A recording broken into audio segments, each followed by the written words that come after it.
പ്രിയപ്പെട്ടവരെ, നമുക്ക് ഏറ്റവും വലിയ താല്പര്യമാണ് നമ്മുടെ ദീനിനോട്. ദീൻ കഴിഞ്ഞിട്ട് വേറെ ഒന്നും നമുക്ക് ബാക്കിയുള്ളൂ. ആ ദീൻ നമുക്ക് എന്നെന്നും നിലനിന്ന് കിട്ടാൻ, ഒരിക്കലും ദീൻ തകരാതിരിക്കാൻ നമ്മൾ ശ്രദ്ധിക്കേണ്ട കാര്യം പലപ്പോഴും ശ്രദ്ധിക്കാറില്ല. പ്രത്യേകിച്ച് ഒരു 4 കാര്യങ്ങൾ വഹീദ് റളിയല്ലാഹു തആല എന്ന് പറയുന്നുണ്ട്.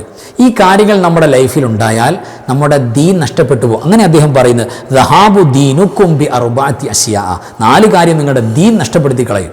അതുണ്ടാകാൻ പാടില്ല. ആ 4 കാര്യത്തെക്കുറിച്ച് കൃത്യമായിട്ട് ബോധം വേണം. ഏതാ 4 കാര്യം? എന്തൊക്കെയാണ് പ്രശ്നം? ദീൻ ആരുടെയാണ് നഷ്ടപ്പെടുന്നത്?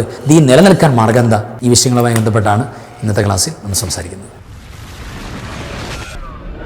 അസ്സലാമു അലൈക്കും വറഹ്മത്തുള്ളാഹി വബറകാതുഹു. ബിസ്മില്ലാഹി വൽഹംദുലില്ലാഹി മാഷാ അല്ലാഹ് ലാ ഖുവത ഇല്ലാ ബില്ലാഹ്. അല്ലാഹുമ്മ സ്വല്ലി അലാ സയ്യിദിനാ മുഹമ്മദിൻ വഅലാ ആലി സയ്യിദിനാ മൗലാനാ മുഹമ്മദ്. അൽഹംദുലില്ലാഹ്. അല്ലാഹു ഒരു ലോക ആഫിയത്ത് നമുക്കെല്ലാം പ്രദാനം ചെയ്യട്ടെ. നമ്മുടെ ക്ലാസ് മുടങ്ങാതെ കേൾക്കുന്ന, കമൻറ്റിൽ സന്തോഷം പറഞ്ഞു വരുന്ന ഒരുപാട് ഉമ്മമാർ, ഉപ്പമാർ, എത്ര സന്തോഷമാണ്. നിങ്ങളൊരു കമൻറ്റിൽ കൂടെ വരുമ്പോൾ, സന്തോഷം പറയുമ്പോൾ, ഒറ്റ വാക്കാണെങ്കിലും ലൈക്ക് ചെയ്ത് കൂടെ നിൽക്കുമ്പോൾ എന്താ സന്തോഷം എന്നറിയോ? ഒരുപാട് പേർക്ക് നമ്മുടെ ഈ ക്ലാസ് എത്താൻ ഒരു കാരണമാകും. അപ്പോൾ ദീനിൻ്റെ, ഉലൂമിൻ്റെ, വിജ്ഞാനത്തിൻ്റെ പ്രചരണത്തിൻ്റെ ഹാദിമാകും നമ്മൾ. ഈ ഒറ്റ കാരണം കൊണ്ട്, അക്കാരണം കൊണ്ട് ഒരുപാട് നിഅമത്ത് നമുക്ക് കിട്ടും. അതുകൊണ്ട് അത് വളരെ ഇമ്പോർട്ടൻ്റായി നമ്മൾ മനസ്സിലാക്കണം, അതിൽ ഭാഗവാക്കാകണം. അൽഹംദുലില്ലാഹ്. പിന്നെ ഒരുപാട് പേര് മനസ്സറിഞ്ഞ് ദുആ ചെയ്യുന്നുണ്ട്. അൽഹംദുലില്ലാഹ്. ദുആ ചെയ്യാൻ വേണ്ടി പറയുന്നുണ്ട്. എല്ലാവർക്കും അല്ലാഹു ഖൈർ കൊടുക്കട്ടെ. നമ്മുടെ മരിച്ചവർക്ക് അല്ലാഹു ജന്നത്ത് കൊടുക്കട്ടെ. ആമീൻ യാ റബ്ബൽ ആലമീൻ. അൽഹംദുലില്ലാഹ്. പ്രിയപ്പെട്ടവരെ, നമ്മുടെ എല്ലാം ജീവിതത്തിൽ നമ്മൾ നമ്മളുടെ നെഞ്ചകത്ത്, നമ്മുടെ കൽബിനകത്ത്, അതിൻ്റെ ചെപ്പിൽ ഒരിക്കലും കളങ്കമേൽക്കാതെ, അണഞ്ഞു പോകാതെ നമ്മൾ കൊണ്ടു നടക്കുന്നതാണ് പരിശുദ്ധ ദീൻ എന്ന് പറയുന്നത്, നമ്മുടെ ഈമാൻ. ആ ഈമാൻ, പരിശുദ്ധമായ ദീൻ, ആ വിശ്വാസം, അത് എന്നെന്നും നിലനിൽക്കണം നമുക്ക്. അത് ജീവിതത്തിൻ്റെ കുറച്ച് നാളുണ്ടായി, പിന്നെ അത് നഷ്ടപ്പെട്ടു, അല്ലെങ്കിൽ അവസാനം മരിക്കുന്ന വേളയിൽ നഷ്ടമായി. ആഖിറത്തിൽ നാളെ വരുമ്പോൾ ദീൻ ഇല്ലാത്തവരിലേക്ക് നമുക്ക് ചേരേണ്ടി വന്നു. നഅൂദു ബില്ലാഹ്. അല്ലാഹു കാക്കട്ടെ. ആമീൻ യാ റബ്ബൽ ആലമീൻ. ദീൻ നഷ്ടമാകാന്ന് പറയുന്നത് ഏറ്റവും വലിയ നഷ്ടമാണ്. അത് 1 ലക്ഷം 1 കോടിയോ നഷ്ടമാകുന്ന രൂപ പോലെയല്ല. അത് നമുക്ക് തിരിച്ചെടുക്കാൻ പറ്റും, കിട്ടിയില്ലെങ്കിൽ കുഴപ്പമില്ല. കാരണം ഇന്ന് മരിച്ചുപോയതോടെ 1 കോടി 1 ലക്ഷമൊക്കെ അവസാനിച്ചു. പക്ഷേ നമുക്ക് നിലനിൽപ്പോടുകൂടെ കിട്ടേണ്ടത് ദീനാണ്. ദീൻ നിലനിൽക്കണം. ഇന്ന് ദീൻ പോകുന്ന ഒരു സംവിധാനം, ഒരു അവസ്ഥാവിശേഷം, ദീൻ നഷ്ടപ്പെട്ടുകൊണ്ടിരിക്കുക, ദീൻ ഇല്ലാത്തൊരവസ്ഥ അത് കണ്ടുകൊണ്ടിരിക്കുകയാണ്. പലപ്പോഴും ദീൻ നഷ്ടമാകുന്ന കാരണങ്ങൾ എണ്ണി പറയുമ്പോൾ, ഇപ്പോൾ ഫത്ഹുർ റബ്ബാനിയിൽ മഹാനായ മുഹയ്യിദ്ദീൻ ശൈഖ് റളിയല്ലാഹു തആല, അറിയാലോ, പരിചയപ്പെടുത്തേണ്ട, അത്ര വലിയ മഹാനാണ്. ആ മുഹയ്യിദ്ദീൻ ശൈഖ് റളിയല്ലാഹു തആല അൻഹു തങ്ങൾ അവിടുത്തെ ഫത്ഹുർ റബ്ബാനിയിൽ പറയുന്നുണ്ട്, മഹാനവറുകൾ അതിനകത്ത് പറയുന്നുണ്ട്, 4 കാര്യങ്ങളുണ്ട്. ആ 4 കാര്യങ്ങൾ ദീൻ നഷ്ടമാകുന്ന കാര്യമാണ്, ദീൻ കയ്യിൽ നിന്ന് പോകും. അപ്പോൾ വളരെ ജാഗ്രതയോടെ സൂക്ഷിക്കേണ്ട കാര്യമാണ്. ഫസ്റ്റ് വൺ അൽ അവ്വലു, ഒന്നാമത് അവിടുന്ന് പറയുന്നത്, മുഹയ്യിദ്ദീൻ ശൈഖ് തങ്ങൾ പറയുന്നത്, ഒരു മനുഷ്യൻ്റെ ജീവിതത്തിൽ 4 കാര്യങ്ങൾ വന്നു പോയാൽ ദീൻ നഷ്ടമാകും. അതാ പറയുന്നത് മഹാനവറുകൾ, ദഹാബു ദീനുക്കും ബി അർബഅത്തി അശ്യാ, നിങ്ങളുടെ ദീൻ നഷ്ടപ്പെട്ടു പോകും, കൈനാശം വന്നു പോകും, നിങ്ങളുടെ കയ്യിൽ നിന്ന് പോകട്ടോ. ബി അർബഅത്തി അശ്യാ, 4 കാര്യങ്ങളുണ്ടായാൽ. എന്നിട്ട് ഒന്നാമത്തത് അദ്ദേഹം എണ്ണി പറയാം, അൽ അവ്വലു, ഫസ്റ്റ് വൺ, ഒന്നാമത്തെ കാര്യം, ലാ തഅമലൂന ബിമാ തഅലമൂൻ. അതായത് അറിവനുസരിച്ച് പ്രവർത്തിക്കാതിരുന്നാൽ. ഒരാൾക്കൊരു കേസ് അറിയാം, അള്ളാഹു അറിയിച്ചു കൊടുത്തു, അയാളത് പഠിച്ചു, മനസ്സിലാക്കി, അറിഞ്ഞു, എന്നിട്ട് അതനുസരിച്ച് പ്രവർത്തനമില്ല. ഇത് ആർക്കും അപകടകരമാണ്. സാധാരണ പറയും, ഉസ്താദുമാർ അവർ പഠിച്ചവരാണ്, അവർ പ്രവർത്തിച്ചില്ലെങ്കിൽ ഭയങ്കര പണിയാണ് എന്നൊക്കെ നമ്മൾ പറയാറുണ്ട്. അവർക്കും പണിയാണ്, നമുക്കും പണിയാണ്. എന്തുകൊണ്ട്? ഇപ്പം നിസ്കാരം പ്രോപ്പറായിട്ട് വേണം, അത് ഒഴിവാക്കൽ, അത് നിസ്കാരം ഖളാഖികളിൽ ഹറാമാണ്. അതില്ലാതിരിക്കൽ വലിയ പ്രശ്നമാണ്. അത് ഒഴിവാക്കാന്ന് പറഞ്ഞ വലിയ തിന്മയാണ്. മാതാപിതാക്കളെ വെറുപ്പിക്കുക എന്ന് പറഞ്ഞാൽ അക്ബറുൽ കബ, വലിയ വൻപാപമാണ്. ഇതൊക്കെ അറിയാത്തവരാരാ? ഒരാളെ വേദനിപ്പിക്കുക, പ്രയാസപ്പെടുത്തുക, ഒരാളെ കളിയാക്കുക, ഇരട്ടപ്പേര് വിളിക്കുക, അതെല്ലാം തിന്മയാണ്, പാടില്ലാത്തതാണ്, തെറ്റാണ്. ഇതൊക്കെ അറിയാം എന്നിട്ട് ആ കാര്യം ചെയ്യുന്നില്ല, അത് കൃത്യമായിട്ട് ശ്രദ്ധിക്കുന്നില്ല.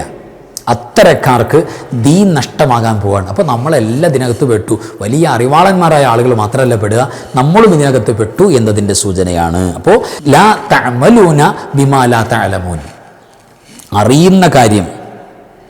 അപ്പോൾ ലാ തഅമലൂന ബിമാ തഅലമൂൻ, അറിയുന്ന കാര്യങ്ങൾ ചെയ്യാതിരിക്കുക, അറിവനുസരിച്ച് പ്രവർത്തിക്കുന്നില്ല, പ്രശ്നമാണ്. വസ്സാനി, രണ്ടാമത്തെ എണ്ണി പറയുന്നു, ദീൻ നഷ്ടമാകുന്ന രണ്ടാമത്തെ കാര്യം, ഇന്നക്കും തഅമലൂന ബിമാ ലാ തഅലമൂൻ. അതായത് അറിയാത്ത കാര്യം ചെയ്യുക, അറിവില്ല അതിനെക്കുറിച്ച്. എന്നിട്ട് ആ കാര്യത്തിൽ മുൻകൈ എടുത്താണ് ചെയ്യുക. അറിയാത്ത കാര്യം ചെയ്യാൻ പാടില്ലല്ലോ. അറിയാത്ത ഏതൊരു കാര്യവും ചെയ്താൽ അപകടത്തിലേക്ക് സംഭവിക്കും. അതൊരു കർമ്മമാണെങ്കിൽ പോലും അത് പഠിച്ച് അറിഞ്ഞിട്ട് ചെയ്യണം. ഇപ്പോൾ ഒരു ഡ്രൈവിംഗ് ആണ്, അറിയില്ലാത്ത ഒരാൾക്ക് വാഹനം കൊടുത്ത് അയാൾ ഓടിച്ചങ്ങനെ ഉണ്ടാവും. അയാൾക്ക് നഷ്ടമാണ്, നാട്ടുകാർക്ക് നഷ്ടമാണ്, എത്ര പ്രശ്നം ഉണ്ടാകും. ഒരു വാഹനം ഓടിക്കുന്നതിൽ പോലും അങ്ങനെയാണ്. ഏതു കാര്യത്തിലും അറിയാത്തൊരു കാര്യം ചെയ്യുക, അത് ഏറ്റെടുക്കുക, അതിൻ്റെ ഉത്തരവാദിത്വം വെക്കുക, ഇതൊക്കെ വലിയ പ്രശ്നമാണ്. അത് ദീൻ നഷ്ടമാകുന്നതിലേക്ക് കാര്യങ്ങൾ നീങ്ങിപ്പോകും. പിന്നെ വസാലിസു, ഞാൻ ഒഴിച്ചു പറഞ്ഞുവാണ്. മൂന്നാമത്തെ കാര്യം പറയുന്നത് ഇന്നക്കും ലാ തതഅല്ലമൂന മാ ലാ തഅലമൂൻ. അതായത് അവൻ അറിയാത്ത കാര്യം പഠിക്കാൻ വേണ്ടി ശ്രമിക്കുന്നില്ല. ഒരു കാര്യം അറിയില്ല, ഇപ്പം കൃത്യമായിട്ട് നിസ്കരിക്കാൻ അറിയില്ല, ഫാത്തിഹ കൃത്യമായിട്ട് തെറ്റുകൂടാതെ ഓതാൻ അറിയില്ല, എന്നിട്ടോ അത് പഠിക്കാൻ ശ്രമിക്കുന്നില്ല. ഉള്ളത് കൊണ്ട് ഓണം പോലെ പോകട്ടെ എന്ന് പറഞ്ഞ് അങ്ങനെ പോവാൻ, അത് പ്രശ്നമാണ്. അറിയാത്ത കാര്യം പഠിക്കാൻ മെനക്കെടുന്നില്ല എന്ന് പറഞ്ഞാൽ അത് ആരായാലും എത്ര വയസ്സായാലും പഠിക്കാൻ വേണ്ടി മെനക്കെടണമല്ലോ. അത് ചെയ്യാതിരിക്കുക എന്ന് പറയുന്നത് തീർച്ചയായും ദീൻ നഷ്ടമാകുന്ന കാര്യമാണ് എന്ന് മഹാനായ മുഹൈദ്ദീൻ ശൈഖ് റളിയല്ലാഹു തആല പറയാണ്. അങ്ങനെ അറിയാത്ത കാര്യം പഠിക്കാൻ മനസ്സ് കാണിക്കാതെ മാറി നിന്നാൽ അവസാനം എന്തുണ്ടാവുക? അവസാനം ഫതബഖൂന ജുഹാല, ആ പമ്പര വിഡ്ഢിത്തം, മഹാവിഡ്ഢിത്തം അതിങ്ങനെ തുടർന്നുകൊണ്ടിരിക്കും. അത് ബാക്കിയാകും എന്നല്ലാതെ കാര്യങ്ങൾ പഠിച്ചു കിട്ടൂല. അപ്പം അങ്ങനെ ഒരു മനസ്സ് വേണം. ഏത്? അറിയാത്ത കാര്യം പഠിക്കാനുള്ള മനസ്സ് വേണം. പഠിക്കാതിരിക്കുക എന്ന് പറഞ്ഞത് ദീൻ നഷ്ടമാകുന്ന വലിയ കാര്യങ്ങളിൽ പെട്ടതാണ് എന്നാണ് അദ്ദേഹം പറയുന്നത്. വറാബിഉ, ലാസ്റ്റ് ആൻഡ് ഫൈനൽ, നാലാമത്തെ കാര്യം മഹാനവറുകൾ പറയുന്നത് ഇന്നക്കും തംനഊന നാസ മിൻ തഅലീമിൻ മാ ലാ യഅലമൂൻ. അതായത് ജനങ്ങൾക്കറിയാത്ത കാര്യം പഠിക്കുന്നതിനെ തൊട്ട് ജനങ്ങളെ തടയാം. ഒരാളൊരു നല്ല കാര്യം പഠിക്കാൻ പോവുക, അപ്പോഴത്തേക്ക് എന്തെങ്കിലും പറഞ്ഞിട്ട് അതങ്ങോട്ട് മുടക്കാക്കി കളയും. അതൊക്കെ എന്തിട്ട്, അതൊന്നും കാര്യമില്ല, അതിൻ്റെ ആവശ്യമില്ല, അതൊന്നും ശരിയല്ല എന്നൊക്കെ പറഞ്ഞിട്ട് ഒരാൾ പഠിക്കാൻ പോകുന്ന ഏത് ഫന്ന് ഏത് ഫീൽഡ് ആയിക്കോട്ടെ അതിൽ തടയിടും. പ്രത്യേകിച്ച് ജനങ്ങൾക്ക് ഉപകാരമുള്ള നല്ല വിജ്ഞാനം, നല്ല ക്ലാസ് ഒരാൾ കേൾക്കണം, അല്ലെങ്കിലും ഈ യൂട്യൂബിൽ ഒന്നും കാര്യമില്ല, ഒന്നും വേണ്ട എന്ന് പറഞ്ഞിട്ട് തടയിടുക. അത് എത്ര വലിയ കേമനാണെങ്കിലും ദീൻ പോകുന്ന കാര്യമാണ്. അറിയാത്ത കൃത്യമായി വിവരമില്ലാത്തൊരു കാര്യം ഒരാൾ പഠിച്ചെടുക്കാൻ പോകുമ്പോൾ ജനങ്ങളെ തടയുക, എന്തെങ്കിലുമൊക്കെ പറഞ്ഞിട്ട് അവിടെ ഫിത്നയും ഫസാദും ഉണ്ടാക്കുക. അത് വലിയ അപകടകരമാണ്, ദീൻ വരെ നഷ്ടമാകുന്ന കാര്യമാണ്. അപ്പോൾ നമ്മുടെ ദീൻ എന്നും നിലനിൽക്കണമെന്നല്ലേ നമ്മുടെ ആഗ്രഹം. ആ ദീൻ നിലനിൽക്കണമെങ്കിൽ അടിസ്ഥാനപരമായി നമുക്ക് യോഗ്യതകൾ വേണം. ഇപ്പം നിസ്കാരം, അസ്വലാത്തു ഇമാദുദ്ദീൻ, നിസ്കാരത്തിൻ്റെ പ്രഗത്ഭമായ തൂണാണ്, നെടുംതൂണെന്ന് പറയാൻ പറ്റും നിസ്കാരം.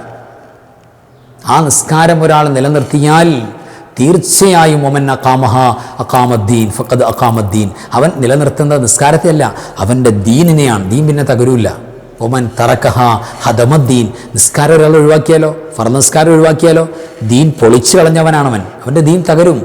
ഇങ്ങനെയാണ് ദീനിൻ്റെ ഓരോ ഫുറൂലാത്തുകൾ, ഓരോ ഫർളുകളും വാജിബാത്തുകളും അങ്ങനെയാണ്. അതൊക്കെ ജീവിതത്തിൽ സൂക്ഷിക്കണം. ആ സൂക്ഷിക്കുന്നതോടൊപ്പം ദീൻ കൈമുതൽ നമ്മുടെ കയ്യിൽ തന്നെ നിലനിൽക്കാൻ, കയ്യിൽ നിന്ന് നഷ്ടപ്പെട്ടു പോകാതിരിക്കാൻ, എന്നും ദീൻ ഉണ്ടാകാൻ ശ്രദ്ധിക്കേണ്ട പ്രധാനപ്പെട്ട 4 കാര്യം. ഈ 4 കാര്യം ശ്രദ്ധിക്കാതെ പോയാലും ദീൻ നഷ്ടമാകുമെന്ന് ആരാ പറയുന്നത്? മഹാനായ മുഹൈദ്ദീൻ ശൈഖ് റളിയല്ലാഹു തആല അൻഹു അവിടുത്തെ ഫത്ഹുർ റബ്ബാനിയിൽ പറയാൻ പ്രഗത്ഭമാണ്. അപ്പോൾ ഈ കാര്യങ്ങളെക്കുറിച്ച് ചേർത്ത് കൊടുക്കുക. അപ്പോൾ പഠിക്കുക, പഠിപ്പിക്കുക, പഠിക്കാനുള്ള സൗകര്യം അന്വേഷിക്കുക, പഠിക്കാനുള്ള സൗകര്യം ചെയ്തു കൊടുക്കുക. അതിനേക്കാൾ വലിയൊരു നന്മ വേറെ ഇല്ല. ഒരാൾ മരിക്കുന്നതിന് മുമ്പ് ചെയ്യാൻ പറ്റുന്ന ഏറ്റവും വലിയ നന്മ പഠിക്കലാണ്, തഅല്ലും തഅലീമാണ്. ഇതിനേക്കാൾ വലുത് എന്താ? അതിനേക്കാൾ വലുതൊന്നുമില്ല. ഇവിടെ ദീൻ നിലനിൽക്കണമെങ്കിൽ ദീന് ജീവൻ വേണ്ടേ? മരിച്ചു കിടന്നാൽ ദീൻ നിലനിൽക്കോ? അൽ ഇൽമു ഹയാത്തുൽ ഇസ്ലാം, ദീനിൻ്റെ ജീവൻ, ഹയാത്ത്, അത് പരിശുദ്ധമായ അൽ ഇൽമു ഹയാത്തുൽ ഇസ്ലാം എന്നല്ലേ? ഇൽമല്ലേ പ്രിയപ്പെട്ടവരെ നമ്മുടെ ഇസ്ലാമിൻ്റെ ജീവൻ? അതുകൊണ്ട് തീർച്ചയായിട്ടും ആ നന്മകളിലൊക്കെ നമ്മൾ ഭാഗവാക്കാകണം. ഇതൊരു നന്മയാണ്. ഈ നന്മയുടെ കൂടെ നിൽക്കുക, ഈ നന്മ പ്രചരിപ്പിക്കുക. അള്ളാഹു തൗഫീഖ് നൽകട്ടെ. അള്ളാഹു ദീൻ മരണം വരെ ഉറച്ചു നിൽക്കുന്നവരിൽ അള്ളാഹു നമ്മളെ ചേർത്തി തരട്ടെ.